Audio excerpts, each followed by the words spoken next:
Hi, listeners. Welcome back to Kokachin channel.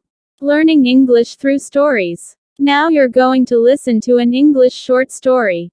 Then write in your comment. What is your suggestion the best title for the story? Let's start listening now. 57. Mrs. Gray was old and deaf, and she was in court, accusing a neighbor of allowing his dogs to come into her garden, damage her vegetables and run after her cat and her chickens. After hearing both sides, the judge thought that it would be best and cheapest for everybody if Mrs. Gray and her neighbor could come to some sort of arrangement to settle the matter between themselves, so he asked the lawyer who was representing Mrs. Gray to find out how much money she wanted from her neighbor in order to stop the action against him. Her lawyer explained to her what was happening, but Mrs. Gray could not hear what he said, so he repeated loudly, "The judge wants to know what you will take." "Oh, thank you very much," Mrs. Gray answered politely.